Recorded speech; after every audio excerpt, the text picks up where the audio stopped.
resiko kualitas air minum merupakan tahapan terakhir dalam melakukan pengawasan eksternal kualitas air minum yang dilakukan minimal 6 bulan sekali.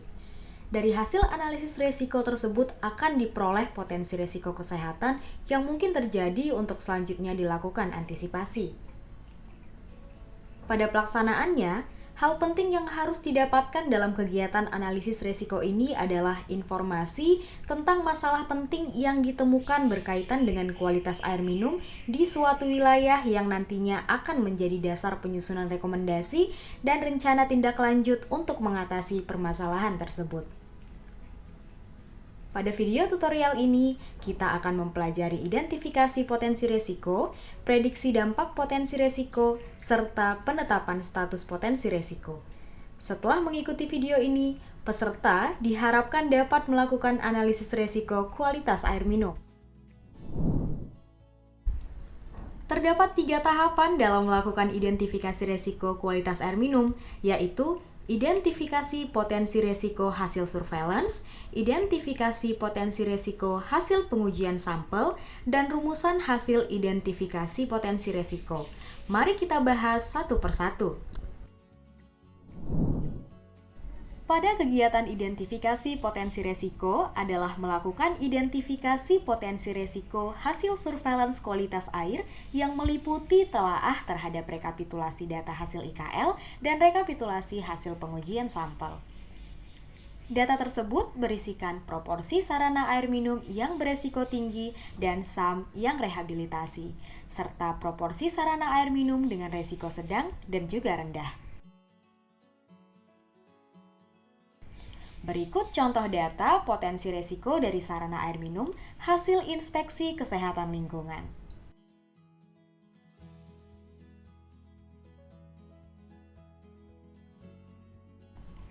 Berikut contoh data sarana air minum resiko tinggi yang dilakukan rehabilitasi.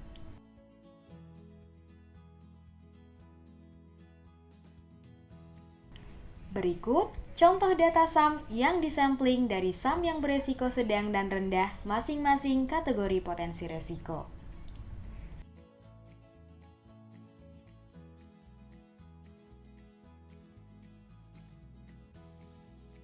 Dari semua data tersebut, kita dapat mengetahui informasi tentang proporsi jumlah sampling yang diambil masing-masing kelompok sarana air minum berdasarkan potensi resiko. Setelah diketahui potensi resiko dari masing-masing kelompok berdasarkan potensi resiko masing-masing jenis sarana air minum, berikutnya kita perlu melakukan identifikasi resiko hasil pemeriksaan sampel dari masing-masing jenis kelompok sarana air minum. Berikut contoh hasil identifikasi potensi resiko hasil pengujian sampel secara fisik, biologi, dan kimia.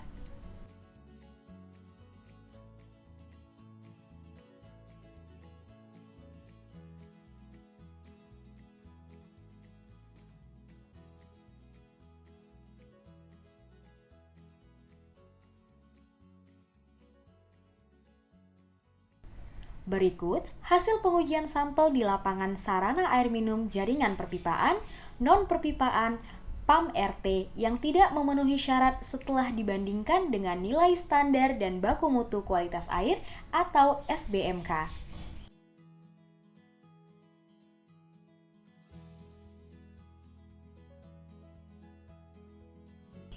Berikut hasil pengujian sampel di lapangan PDAM dan depot air minum yang tidak memenuhi syarat.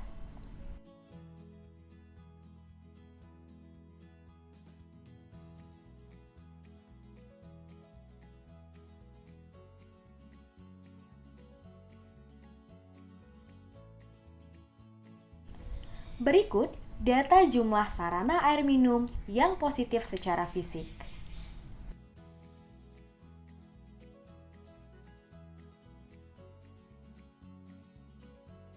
Berikut data sarana air minum sampling positif biologi.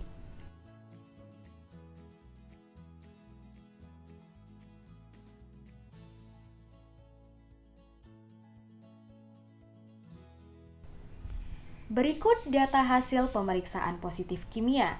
Jika ditemukan parameter logam berat, maka diperlukan konfirmasi dari laboratorium. Berikut data hasil pemeriksaan sampel kimia konfirmasi laboratorium.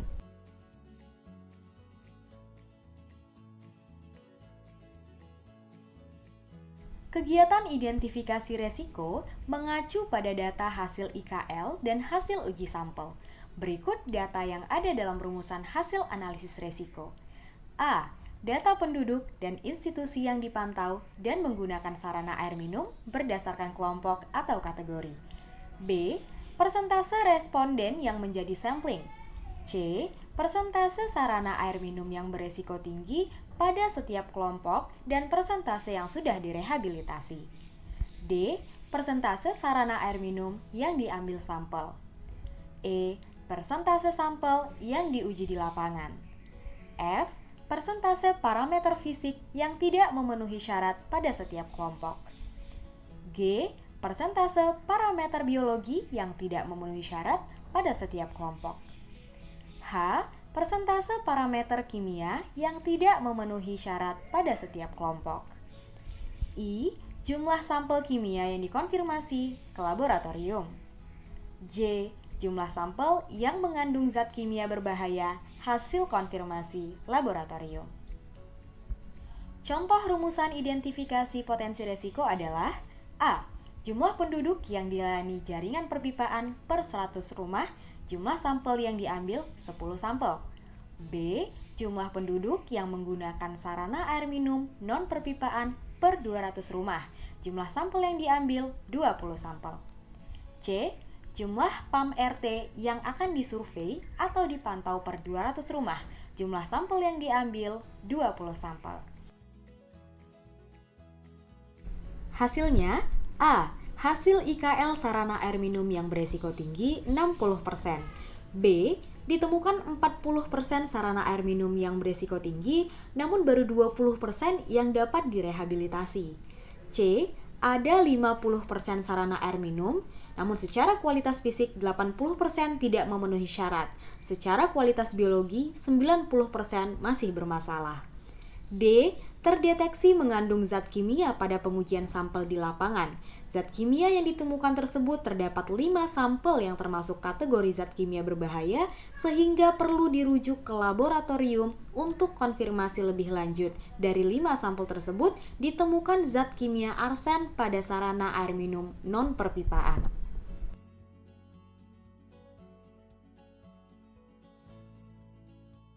Pada tahapan prediksi dampak, kegiatan yang dilakukan adalah menganalisis lebih lanjut hasil yang telah ditemukan pada tahapan identifikasi potensi resiko. Kita dapat melakukan analisis prediksi dampak dengan mengelompokkan permasalahan menjadi 3 faktor, yaitu fisik, mikrobiologi, dan juga kimia. Untuk mengatasi permasalahan fisik, dilakukan pengelompokan sarana air minum yang berdasarkan inspeksi kesehatan lingkungan menunjukkan risiko amat tinggi atau tinggi. Selanjutnya, dibuat list yang berisi nama dan alamat pemilik sarana air minum. Data sarana air minum tersebut sebaiknya dituangkan dalam peta untuk memudahkan dilakukan pelacakan dalam rangka mengetahui penyebab yang mungkin mempengaruhi terjadinya SAM yang beresiko tinggi tersebut seperti sosial ekonomi, geografi, dan juga lainnya. Untuk mengetahui masalah yang terkait biologi, dilakukan pemetaan masalah mikrobiologi seperti halnya pada permasalahan fisik dengan membuat list nama dan alamat serta memetakannya. Analisis yang dilakukan yaitu penelusuran perjalanan penyakit dari sumber sampai ke manusia dengan menggunakan teori simpul. Untuk mengetahui adanya hubungan antara kandungan E. coli dalam SAM dikaitkan dengan kejadian penyakit berbasis air, maka dapat dilakukan dengan analisis hubungan. Analisis hubungan antara rumah yang kualitas SAM-nya mengandung E. coli dengan rumah yang terdapat penderita berbasis air dengan menggunakan chi-square. Analisis masalah pada faktor kimia berdasarkan hasil konfirmasi laboratorium. Jika ditemukan zat kimia berbahaya seperti arsen, maka dilakukan analisis risiko kesehatan lingkungan atau ARKL oleh tenaga sanitasi lingkungan dengan kategori jabatan fungsional ahli yang telah mengikuti pelatihan ARKL atau berpengalaman melakukan kajian ARKL. Penetapan status potensi risiko dilakukan untuk memberikan informasi terkait kondisi keamanan kualitas air minum suatu wilayah. Kondisi kualitas air minum di suatu wilayah dikatakan aman jika A. Akses sarana air minum layak adalah masyarakat menggunakan sarana air minum secara konstruksi atau fisik memenuhi syarat kesehatan sebesar 100%. B. Akses sarana air minum aman adalah bila masyarakat menggunakan sarana air minum yang telah memenuhi syarat secara kualitas air minum, fisik, kimia maupun biologi lebih dari 15-45% sampai tahun 2030. C. Kejadian penyakit berbasis air atau waterborne disease menurun dalam 3 tahun terakhir sesuai indikator nasional. Sekarang kita tahu, terdapat 3 tahapan dalam analisis resiko kualitas air minum, yaitu identifikasi potensi resiko, prediksi dampak potensi resiko, serta penetapan status potensi resiko. Pada tahapan identifikasi resiko, kita akan mengetahui masalah kualitas air minum dari segi kualitas konstruksi dan kualitas fisik, biologi, dan kimia. Berkaitan dengan prediksi dampak potensi resiko, pada faktor fisik dan mikrobiologi dilakukan analisis deskriptif dan analisis hubungan dengan melakukan pelacakan pada sarana air minum yang bermasalah untuk menemukan penyebab. Sementara itu, pada faktor kimia berbahaya dilakukan analisis menggunakan metode ARKL.